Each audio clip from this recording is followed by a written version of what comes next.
Boa noite. Hoje nós vamos falar do Salmo 38. O Salmo 38 é um salmo de Davi e o título do salmo é Confissão de Pecado.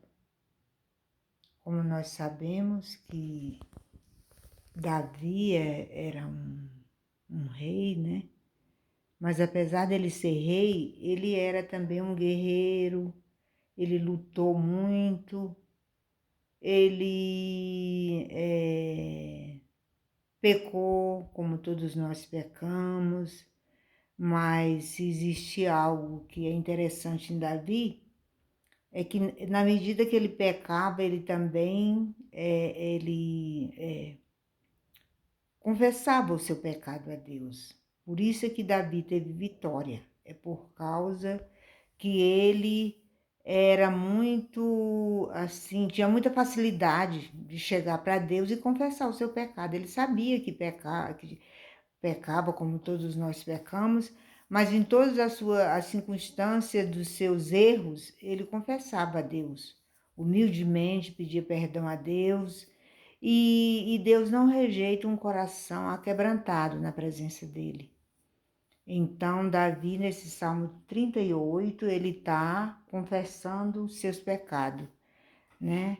Esse Salmo, ele tem 22 versículos, e ele pode ser dividido em 3 partes. A primeira parte, ele está confessando o pecado dele para Deus, e reconhecendo as suas falhas, né? Ele lamenta pelos inimigos deles que estão perseguindo ele, pelo fato dele ter falhado, né? Isso também acontece nas nossas vidas. Às vezes a gente está passando por momentos difíceis, né? Até mesmo por causa de falha nossa, de pecados nossos, porque nós somos pecadores, e Deus sabe disso, né? Que nós falhamos, que nós às vezes não pensamos assim, não temos aquela paciência de pensar antes de cometermos um erro, né? E depois a gente fica com medo de confessar a Deus, né? E Davi, ele não teve medo de confessar suas falhas para Deus.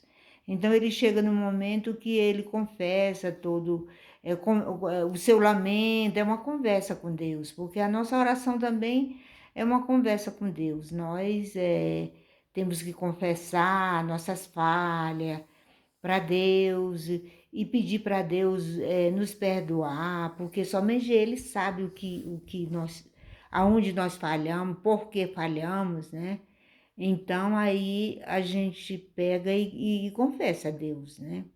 E Davi, nessa circunstância desse salmo, ele confessa primeiro a Deus que ele está sofrendo muito, a ponto da alma dele estar triste, né?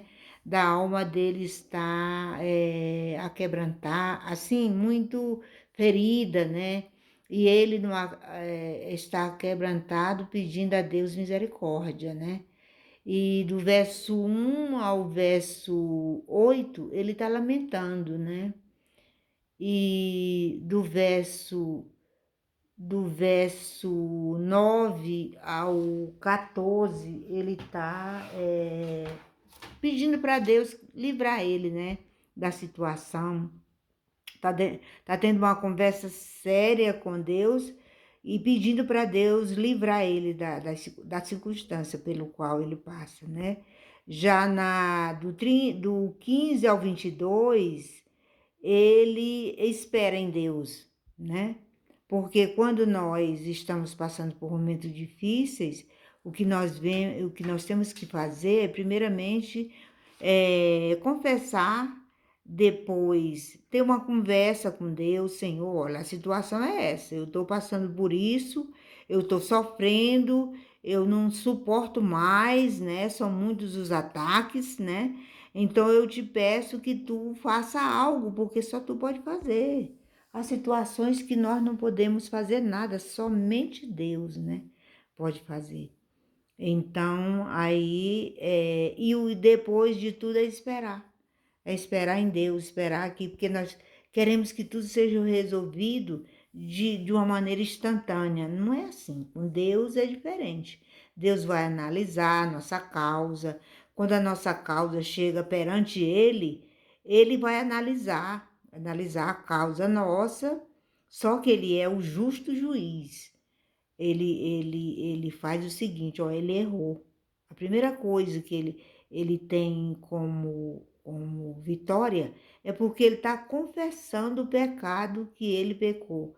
Então, Deus vai analisar e depois vai dar a resposta para a gente, né? A gente às vezes fica apreensivo, eu falei com Deus, eu chorei, eu lamentei, e Deus não está falando nada.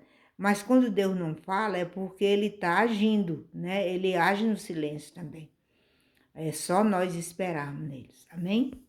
Essa é a mensagem que eu queria trazer nessa noite. Deus abençoe a todos em nome de Jesus, amém?